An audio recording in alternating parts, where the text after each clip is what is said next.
ఆఫీస్కి వెళ్లిన రాజ్కి ఎదురుపడ్డ రాహుల్ అనామిక కుట్ర. ఆనందంలో అపర్ణ, అప్పు, కళ్యాణ్. షాక్లో రుద్రాని, ధాన్యలక్ష్మి. ఇంతకు ఏం జరిగింది? అసలు ఆఫీస్కి వెళ్లిన రాజ్కి రాహుల్ అనామిక కుట్ర ఎదురుపడడం ఏంటి?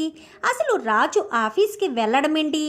సీతారామయ్య గారు కళ్యాణ్ ఇంటికి తిరిగి వచ్చేంత వరకు రాజుని ఆఫీస్కి వెళ్ళొద్దని చెప్పారు కదా. మరి రాజు ఆఫీస్కి ఎందుకు వెళ్ళాడు? అసలేం జరిగిందనేది వీడియోలో చూసి తెలుసుకునేద్దాం.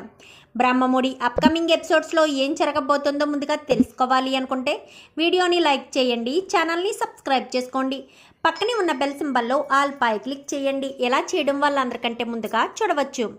మొత్తం మీరు చూసుకున్నట్లయితే రాహుల్ అయితే ఆఫీస్కి వెళ్ళిపోతాడు. ఇంకా రాజ్ మాత్రం ఇంట్లో ఉండేసరికి ఇంకా రాజ్కి అర్జెంటుగా ఒక మీటింగ్ ఉంది సార్, మీరే ఈ మీటింగ్కి కండక్ట్ కావాలి, అర్జెంటుగా రండి అంటూ శృతి ఫోన్ చేస్తుంది. అదేంటి రాహుల్ ఉన్నాడు కదా అని చెప్పాను, కానీ రాహుల్ సార్ ఇంకా రాలేదు సార్, ఎన్నిసార్లు ఫోన్ చేసినా కానీ ఫోన్ పనిచేయడం లేదు అని చెప్పనేసరికి ఎప్పుడొచ్చాడు అని చెప్పాను, కానీ ఇంతకుముందే రాహుల్ సార్ వచ్చారు, ఎవరో మేడం కూడా వచ్చారు మా సార్, మోడల్గా ఉన్నారు, ఆ మేడంని ఎప్పుడో చూసినట్టు అనిపిస్తుంది కానీ గుర్తుపట్టలేకపోతున్నాను అని చెప్పాను. కానీ ఎంతసేపు మాట్లాడుకున్నారు అనగాని సుమారు అరగంట సేపు మాట్లాడుకున్నారు సార్.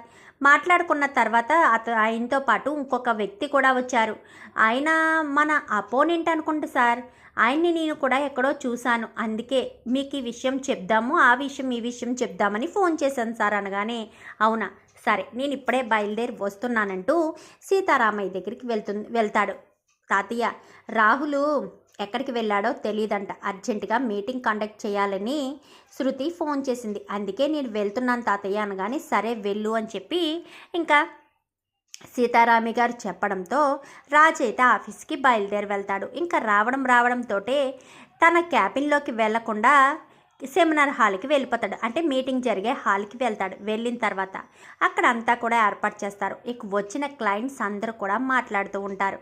ఏంటి సార్ ఈ మధ్య మీరు రావట్లేదు అనగానే, ఇంట్లో చిన్న ప్రాబ్లం ఉండి నేను రావట్లేదు, రాహుల్ వస్తున్నాడు కదా ఏమైంది అని చెప్పాను. కానీ ఏమో సార్ రాహుల్ సార్ అసలు దేనికి రెస్పాండ్ కావట్లేదు, నా పర్సంటేజ్ ఎంత మీ పర్సంటేజ్ ఎంత అంటూ మాట్లాడుతున్నారు సార్, మాకు ఏం మాట్లాడాలో అర్థం కావట్లేదు, మీ కంపెనీతో మేము డీల్స్ కుదిరించుకున్నది పర్సంటేజ్ విషయంలో ఏం మాట్లాడడానికి కాదు కదా సార్, మన కంపెనీస్ మార్కెట్లో నిలబడడానికి, అదే కదా మన మెయిన్ గోల్ అని చెప్పాను. కానీ అవును మరి రాహుల్ ఎలా ఎందుకు అడుగుతున్నాడు, మన అగ్రిమెంట్ ప్రకారం పర్సంటేజెస్ ఎప్పుడో మనం ఫిక్స్ చేసుకున్నాం కదా, ఆ పర్సంటేజ్కే కమిట్ అయ్యి కదా మనం అలా డీల్స్ అన్నీ చేస్తున్నామని. కానీ ఏమో సార్ మేము ఎన్నిసార్లు చెప్పినా రాహుల్ సార్ అలాగే అడుగుతున్నారు అని చెప్పనేసరికి సరే రాహుల్తో నేను మాట్లాడతానులే, ఇప్పుడు ఏంటి అర్జెంట్ మీటింగ్ అనగానే ఒక ఇంపార్టెంట్ ప్రాజెక్ట్ ఒకటి వచ్చింది సార్, దానికి టెండర్ మీరే వేయాలి అని చెప్పనేసరికి ప్రాజెక్టా, ఏం ప్రాజెక్ట్ అనగానే పలానా జ్యువెలర్స్ వాళ్ళు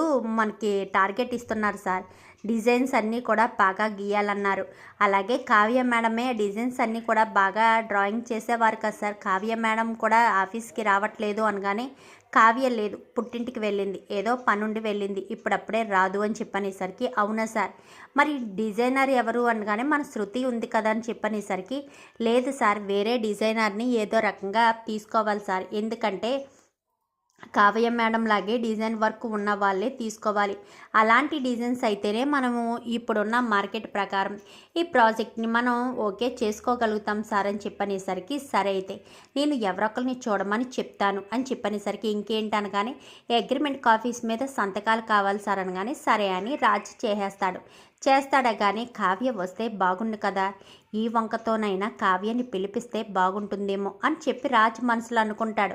మరొక పక్క ఎందుకు రావాలి, నేనేం తప్పు చేశానని కావ్యాన్ని నేను పిలిపించాలి, తప్పు చేసింది అదే రావాలి కానీ నేనెందుకు వెళ్ళి రమ్మనాలి అని చెప్పి రాజు అయితే అనుకుంటాడు. సరే సార్ కావ్య మేడం లాంటి అలాగే డిజైన్స్ వేసే మరొక అమ్మాయిని చూడండి సార్ అని చెప్పనేసరికి సరే అని చెప్పి రాజు అయితే ఆలోచిస్తూ ఉంటాడు. శృతిని పిలిచేసరికి శృతి అనగానే చెప్పండి సార్ అనగానే అది నా రూము లాక్ వేస్తారు అనగానే లేదు సార్ ఓపెన్లోనే ఉంది అని చెప్పనేసరికి అదేంటి ఓపెన్లో ఉండడం ఏంటని సార్ అనగానే రాహుల్ సార్ వెళ్ళాలని ప్రయత్నించారు, కానీ ఆ రూము ఎప్పటికీ రాజ్ సార్కే ఉండాలని చెప్పారని చెప్పనేసరికి సరే అని ఓపెన్ చేసింది కాస్త అలానే ఉంచేసాను అనగానే, సరే అయితే నేను రూమ్లోకి వెళ్తున్నాను, ఎవరైనా ఉంటే నాకు కాల్ చేసి అప్పుడు పంపించు అని చెప్పనేసరికి సరే అని రూమ్లోకి వెళ్తాడు రాజ్. వెళ్ళడంతో రాజ్ వాయిస్ వినిపించేసరికి ఇంకా రూమ్లో ఒక పక్కన స్పీకర్ అయితే పెడుతుంది కావ్య. ఎలా అంటే రాహుల్ రూమ్లోకి ఎవరు వచ్చినా కానీ ఏం మాట్లాడినా రికార్డ్ అవుతుంది. ఆ రికార్డింగ్ కాస్త ప్లే అయిపోదు వెంటనే. రాజ్ ఎప్పుడైతే గదిలో ఉంటాడో రాజ్ మాత్రమే ఉండేటట్టు ఇంకా ఆ స్పీకరు స్మెల్ చేస్తుందో, అంటే వచ్చినట్టు సెన్సార్ ఎలా అయితే తెలుస్తుందో అప్పుడు మాత్రమే అది ప్లే అవుతుంది. అలాగని ఇద్దరు ముగ్గురు ఉన్నప్పుడు ప్లే అవ్వదు. ఓన్లీ ఒకల్ సెన్సార్ మాత్రమే అలా పడేటట్టుగా ఉండేటట్టు అయితేనే అది ప్లే అవుతుంది. అది డోర్ క్లోజ్లో ఉంటేనే, అంటే రూమ్లో రాజ్ మాత్రం ఉంటేనే ప్లే అవుతుంది. అలా ప్లే అయ్యేటట్టు కావ్య అంతా కూడా డిజిటల్ వైజు సాఫ్ట్వేర్ అది చేయించి సెట్ చేస్తుంది. ఎందుకంటే రాహుల్ ఎప్పుడైతే కుట్ర చేస్తున్నాడన్న విషయం తెలిసిందో రాజ్కి ఎప్పటికైనా తెలియాలని ఆ రకంగా కావ్య డిజైన్ చేస్తుంది. ఇంకా రాజు రావడంతో వస్తాడు కానీ ఏం మాట్లాడు.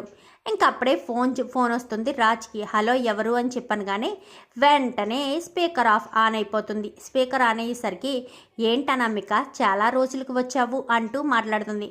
ఎందుకంటే ఆ మధ్యకాలంలో రాహుల్ రాలేదు. ఎందుకంటే కావ్య అరేంజ్ చేసింది కూడా కావ్య ఇక్కడి నుంచి వెళ్ళిపోయిన తర్వాతే శృతికి ఫోన్ చేసి ఇదంతా కూడా అరేంజ్మెంట్లు చేయిస్తుంది. ఎందుకంటే తన ఇంట్లో లేనప్పుడు ఎలాంటి కుట్ర జరుగుతుందన్న విషయం తెలుసుకోవాలని ఆ రకంగా చేస్తుంది. వెంటనే రాజు ఫోన్ పెట్టేస్తాడు. ఫోన్ పెట్టడంతో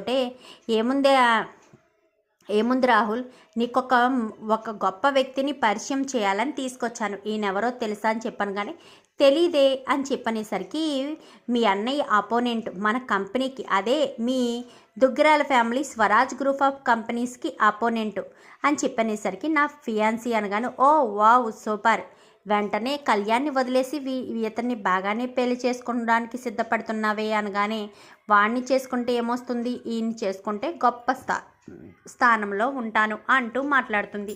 ఇప్పుడు ఇక్కడికి వచ్చిన కారణం ఏంటి అని చెప్పాను కానీ ఏముంది, మీ ఇద్దరికీ డీల్ కుదిరిద్దామని ఒక అద్భుతమైన డీల్ ఉంది.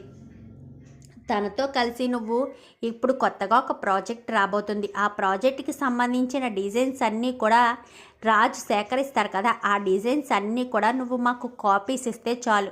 రాజ్ కంటే ముందే మేము అక్కడ సబ్మిట్ చేసి ఇంకా మేమే ఆ ప్రాజెక్టు గెలిచేటట్టు చేస్తామంటూ అతను చెప్పేసరికి ఓకే డీల్, ఖచ్చితంగా రాజు ఏ డిజైన్స్ అయితే ఫైనల్ చేస్తాడో ఆ డిజైన్స్ అన్నీ కూడా మీ చేతికి వచ్చేటట్టు నేను చేస్తాను అని చెప్పి ఇంకా రాహుల్ మాట్లాడతాడు. అలాగే మరొకటి కూడా ఉంది, అదే గోల్డ్ కూడా మీరు స్మగ్లింగ్ చేస్తున్నారంట, నాకు కూడా అందులో షేర్ కావాలి, మీకు ఎంత కావాలితే అంత షేర్ ఇస్తాను.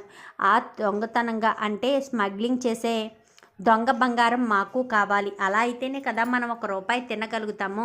నీతిగా నిజాయితీగా వెళ్తే ఎలాంటి లాభాలు ఉండవు కదా అని చెప్పి ఇంకా అపోనెంట్ మాట్లాడేసరికి ఎస్ యు ఆర్ కరెక్ట్, సరైన అతన్నే పట్టుకుని వచ్చావు అనామిక అనగానే, నీకు ఎవరు అవసరమో ఎవరు అవసరం లేదో నాకు బాగా తెలుసు కదా రాహుల్, అందుకోసమని ఇతన్ని తీసుకొచ్చాను అని చెప్పనేసరికి ఇద్దరు కూడా డీల్ కుదుర్చుకుంటారు. ఇదంతా కూడా రాజ్ వింటాడు.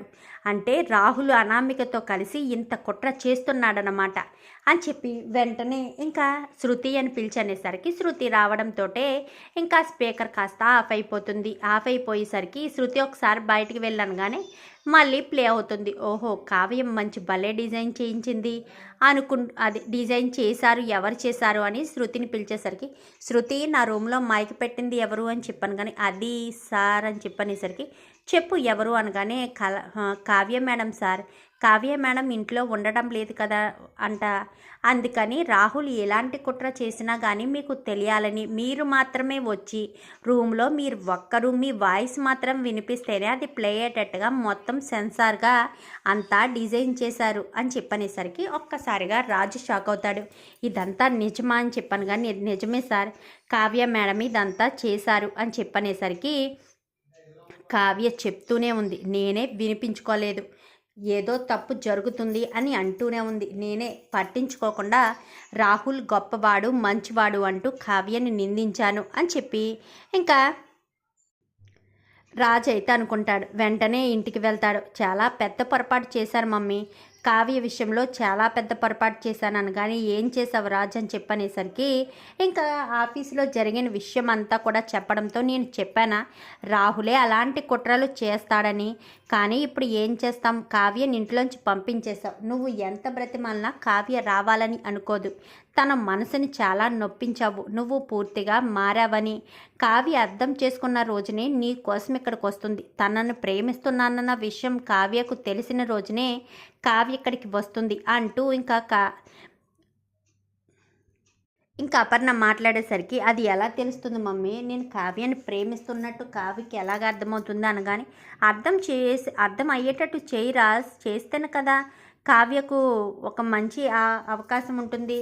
పైగా ఇప్పుడు కావ్య జాబ్ కోసం ట్రయల్స్ వేస్తుందంట అని చెప్పనేసరికి అవునా, సరే మమ్మీ మనకి ఎలాగా డిజైనర్ కావాలి అని చెప్పనేసరికి నువ్వు వెళ్ళి డైరెక్ట్గా జాబ్ ఇస్తానంటే కావ్య చేస్తుంది అనుకుంటున్నావా అని చెప్పాను. కానీ లేదు మమ్మీ, మనకు సంబంధించిన ఒక డిజైన్స్ ఇచ్చే ఒక మధ్యవర్తి ఉన్నాడు, అతని ద్వారా అప్రోచ్ అయ్యి కావ్యకు మంచి జాబ్ వచ్చేటట్టు చేస్తాను అని చెప్పి ఇంకా రాజు అయితే అంటాడు.